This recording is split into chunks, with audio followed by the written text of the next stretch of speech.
What I find sad is that this video on EMDR that you just now saw was a documentary on 2020. It's on YouTube, and it came out in the 90s. So since it came out in the 90s, it's gotten tremendous research behind it. They even have brain scans that show the brain before EMDR and after EMDR. So why doesn't every human know about EMDR? Now, EMDR was originally used to treat Vietnam veterans and survivors of physical and sexual assault. When a disturbing event occurs, the experience gets locked in the brain with the original picture, sounds, thoughts, feelings, body sensations. When bilateral, meaning side to side, stimulation is used, each side of the brain is stimulated bilaterally. Accelerated information processing occurs. Trauma can be processed more effectively and rapidly. Thus, PTSD is very treatable. Information that has been stuck in the brain can be reprocessed in an effective manner through the use of EMDR. You can have complete resolution of trauma-related symptoms. I'll share with you, I have seen the worst of the worst. The worst of the worst. And people constantly amaze me at what they are able to heal from. Expected results from EMDR. Previously traumatic memory becomes less vivid and distressing. More positive and beneficial thoughts, feelings, and physical sensations naturally develop. This includes decreased physical pain, decreased depression and anxiety. Before I see a client, I have them to fill out a trauma inventory and an inventory on depression and anxiety. When I see that they have PTSD, I typically say something like, "No wonder you have depression and anxiety." In my opinion, most people, if you have PTSD severe enough for long enough, you're going to also have depression and anxiety. But guess what? When you heal from the trauma, all of the symptoms typically get better. Improved sleep. Improved anger management. I've oftentimes stated that I enjoy working with people who rage when they're reenacting a trauma. Because some of the people that you would have previously described as being dangerous, when they healed from the trauma, they were no longer angry. Improved relationships, decreased stress, improved performance, decreased reliance on drugs and alcohol. Healing from trauma enables individuals to be who they are intended to be. I believe when you heal from trauma, you're oftentimes become the person that God created you to be. And I see that time and time again. Memory networks. Memories are organized in memory networks. Thus, in healing from trauma, it is not necessary to process every traumatic event. However, targeting the earliest and the most distressing events is important. You've already seen I do a lot of work in terms of metaphors and symbols and storytelling. I describe healing as sort of like removing a weed from your garden. If you're going to remove a weed, you don't pull it off into leaves. It's going to regrow. You want to know where the root is and remove it at that level.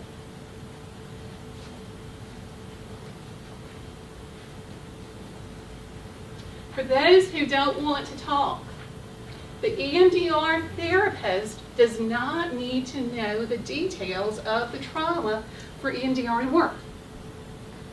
I have worked with people and helped folks to heal when I had no idea what the trauma was.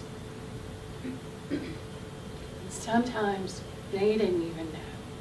I'm not going to go into detail as to how I would help someone in that situation. But know that processing does not mean talking about it. We need to move more towards healing and more towards processing than retelling, and that being the only way. Processing with EMDR does involve previously traumatic memory becomes less vivid and distressing. Emotions, beliefs, and body sensations that are not beneficial and are associated with the trauma are naturally discarded. Beneficial emotions, beliefs, and sensations are developed. Purpose of bilateral stimulation enables individuals to process traumatic memory in a different and more effective manner. Research suggests that bilateral stimulation while targeting traumatic memory triggers an innate physiological mechanism that leads to adaptive information processing. Y'all prayed at the beginning. We prayed at the beginning. I believe this is an inherent gift that God gave us. EMDR. It is recognized by the National Institute for Health and Clinical Excellence and the World Health Organization as a treatment of choice for PTSD. It is approved by the Department of Defense as an effective treatment for PTSD. It is endorsed by psychiatrists at Harvard, Yale, and Menninger Clinic. Harvard did research on folks who had PTSD. One group got EMDR, one group got Prozac. Then both treatments were stopped. After a certain amount of time, they were reevaluated. When they just got Prozac and Prozac was stopped, symptoms came back. When they got EMDR, symptoms didn't come back. Comparison of EMDR to traditional therapy. EMDR utilizes neurophysiological process. It allows natural healing to occur. Much quicker results. Positive outcomes are better maintained over a longer period of time. It is the most widely studied treatment for PTSD. EMDR addresses the impact of previous experience on present-day life and on achieving future goals. Can be used with past, present, and/or future. Uses bilateral stimulation, which can consist of eye movement, tactile stimulation, and a headset of auditory tones. So by moving your eyes, by following the light bar, or the fingers of the therapist, your eyes going back and forth, I use an EMDR handheld device, typically in my office. You hold probes, they vibrate back and forth. You wear a headset, you hear a tone going back and forth. Utilizes neurophysiological process. There's 8 stages of protocol. After trauma is healed, more positive choices are naturally made when trauma is no longer playing a role in decision making. More positive behaviors naturally develop. Individuals become naturally more resilient. I'm going to quickly go over the 8 phases of EMDR. We do a history, form a treatment plan, we prepare the client, and we do an assessment. And during the assessment, we'll ask, what is the picture that represents the worst part of the experience? What is the negative belief about yourself that's connected? What are the feelings and emotions? And where do you hold it in your body? During desensitization, folks focus on the traumatic memory while experiencing bilateral stimulation. Positive belief is strengthened with original memory during bilateral stimulation. And at the end, body scan, making sure individual no longer has any physical discomfort. I want to stress, when people hold trauma, they don't just hold it up here in their mind. They hold it in their body. Natural physical healing oftentimes results when trauma is healed. Enclosure and then reevaluation. What concerns me the most is large number of individuals suffer in silence and delay obtaining effective treatment. What I want everyone to know, your brain is capable of performing amazing healing and you remain in control. Even though this happened years ago, I can still see it crystal clear. Working with a Vietnam veteran, he didn't come in for treatment of PTSD. He came in because he was involved in an accident, and he was a truck driver, and he wasn't sleeping well.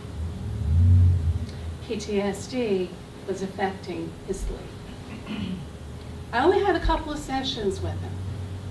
When he was leaving my office, he said, all I want to know is, why didn't they do this for me years ago?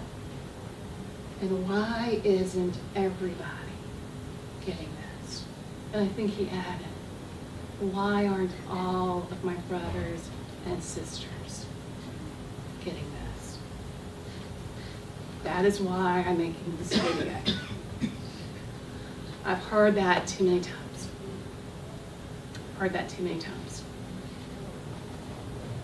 Reflection on the use of bilateral tapping. A 12-year-old child came to see me with depression and anxiety that she'd had for over a year. After assisting her with more severe symptoms of anxiety and depression, she reported having test-taking anxiety. I taught her a simple technique that she could use before a test. And all I taught her was bilateral tapping on her knees.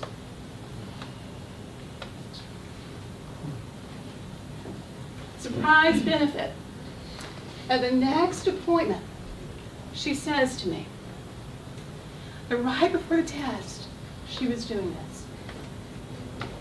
And the teacher said, what are you doing? And she said, something Miss Patty taught me how to do. And the teacher said, will you lead the class? And she did. The entire class got an A. How often does that happen? She said, Patty, I had more friends than I know what to do with. She said, everybody wanted to buy me ice cream. They wanted to go home with me. She said, can I bring a school bus here next time?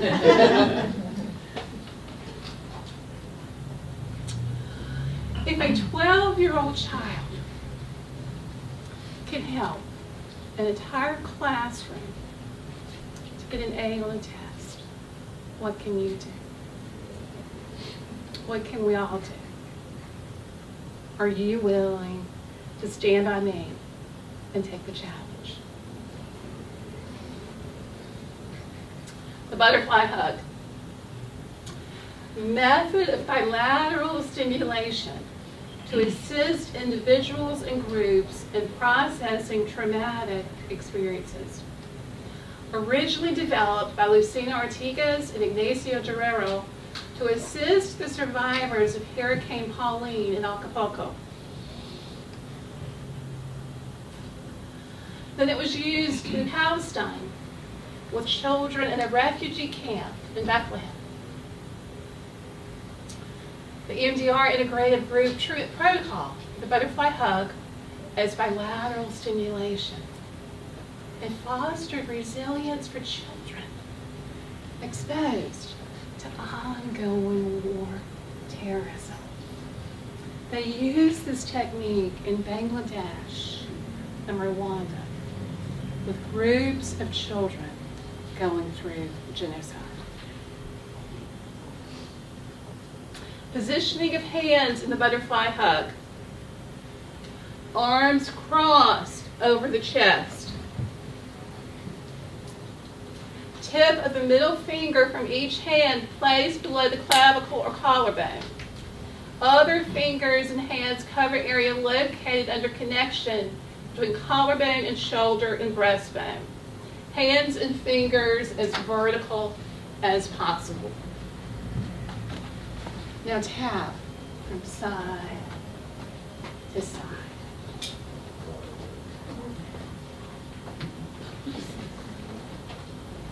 And keep doing that.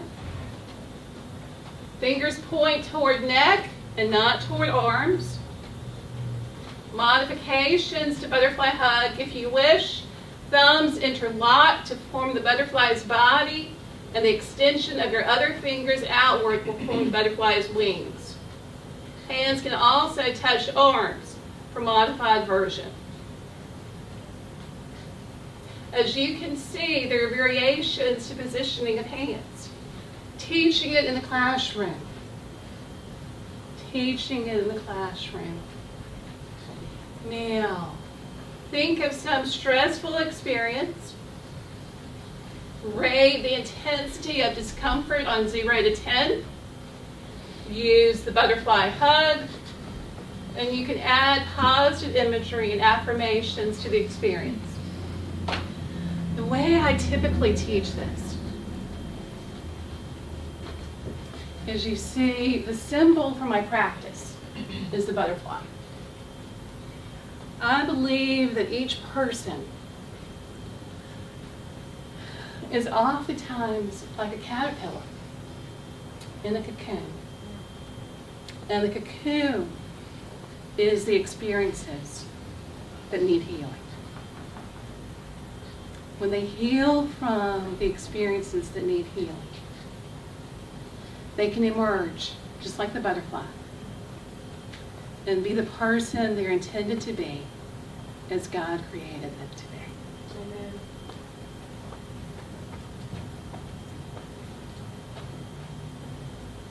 And my question is, I love EMDR HAP, Humanitarian Assistance Program, where therapists donate their time and they go into war-torn countries.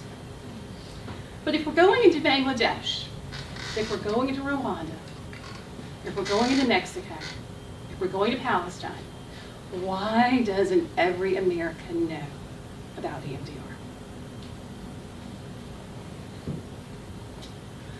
Now, the ping pong. When I was doing EMDR with folks, they would say, Patty, how can I simulate this at home? And sometimes they would put a dot in 2 places on the wall, and their eyes would move back and forth, back and forth. Well, then I said to them, close your eyes with me, and imagine a ping pong game going from your far left to your far right,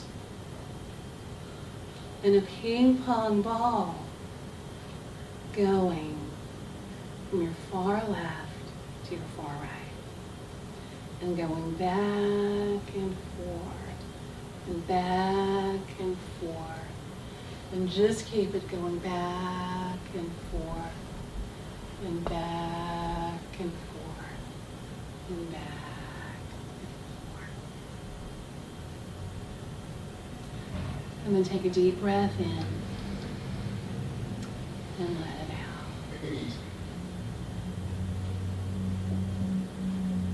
And one thing that a number of people who work with me love to do is they love to use YouTube.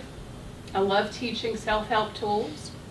On YouTube, there is bilateral imagery, meaning imagery that forces you or that enables you to move your eyes back and forth, back and forth. But there's also now music that you can listen to.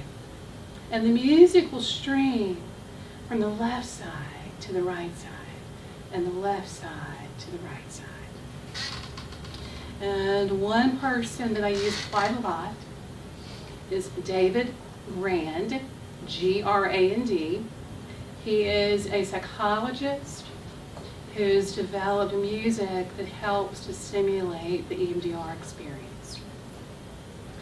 Now, as we prepare to go next door and help each other by using either the butterfly hug or ping pong, or you can use something from YouTube on bilateral imagery or David Grand's music to help you with that, I have a gift for you of headsets. Okay, so these will be on the table. Feel free to grab one. And also on the table, there are brain scans of what the brain looks like before EMDR and what the brain looks like after EMDR. Now, if a 12-year-old can enable an entire classroom to get an A, what can we achieve right now? Let's go see.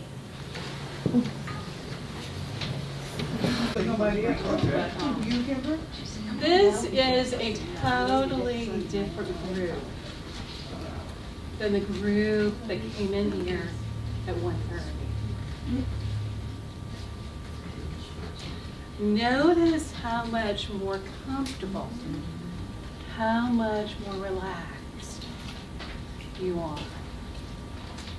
And not only that, but because you're getting enough oxygen to the brain, you can think better. You can perform better. Now, how important is it for us to use these tools on ourselves and for each other? In one of the groups that I teach here, someone essentially said to me, Patty, I get that these tools work, but I don't have time sometimes to use them. My response to that person was essentially, you don't have time not to. You don't have time not to. And one question I also often ask them, how many of us have shown up in life in a way that we later regretted having shown up? I know I have. I know that there have been times in which I later caught myself and I said I should have used the tools. Okay. Self-directed EMDR does not take the place of working with a trained therapist on EMDR.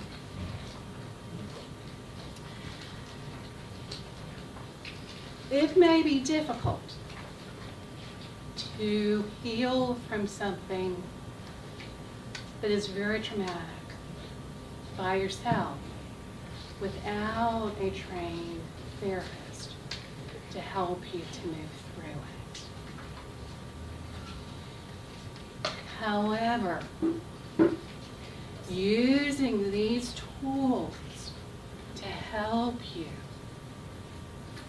as you are healing and to essentially reboot your brain and your body daily so that you're in charge of how you show up, in my opinion, is absolutely critical. Self-directed EMDR may be an important part of healing from trauma.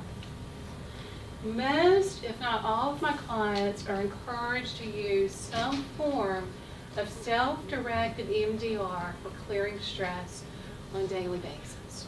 The question I often ask is, if you only brushed your teeth when they were decaying, what would happen?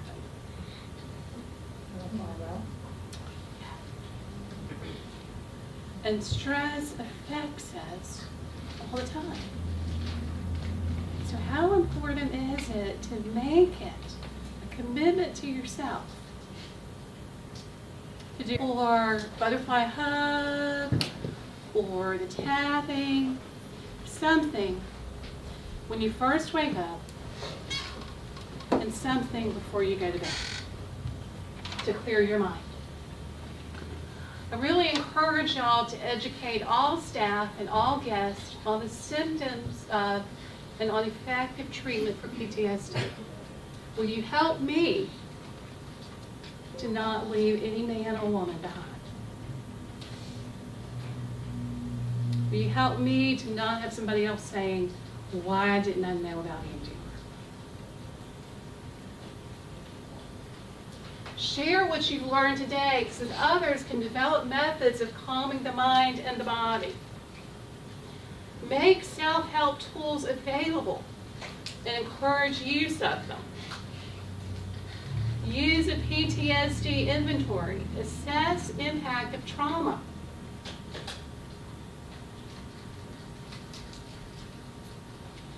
How many of you are willing to use at least one of these tools 5 to 10 minutes a day in the morning and before you go to bed?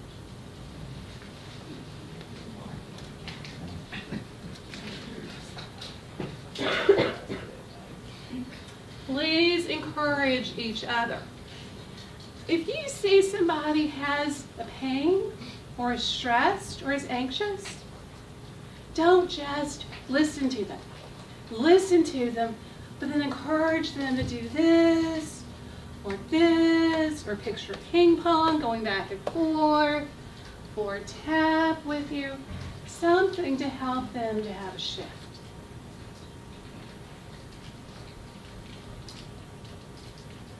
Now, after you've had a couple of weeks to use these tools, you'll be given the inventories again to complete anonymously a second time to determine the benefits. Y'all filled out for me the inventories on PTSD and on stress. We're going to give you a chance to use these tools, hopefully daily, hopefully twice daily. Then you're going to get the inventories again. And then I'm going to do one more program for you. They'll be briefer than today on another tool. And then I'm going to share with you the results, which you've been able to help yourself to make happen. How many of you are on board?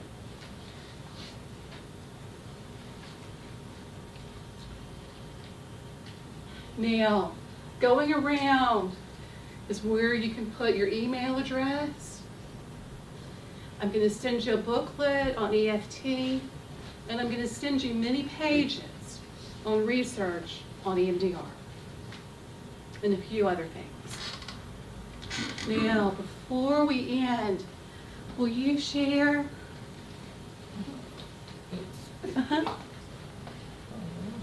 Sharing is creating bridges. We can all learn from each other. Oh, no. Well, I got a tap. I'm scared.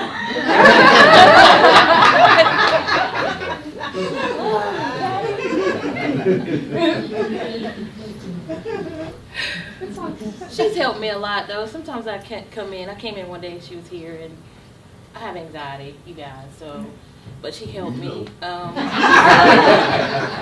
She helped me calm down. She took me in the room and did tapping, and later I was just happy the rest of the day, like I usually am, but stop it. But I'm working on it with Patty, and she's going to help me because I have problems with anxiety, and when I get anxiety, it's hard for me to come down a little bit, but I do well now. So, And more Sasha.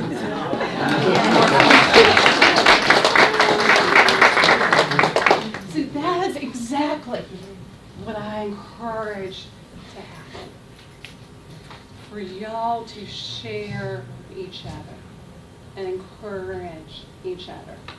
My best teachers have been my clients that I've had the privilege and the honor to work with. And they teach me every single day that I'm with them.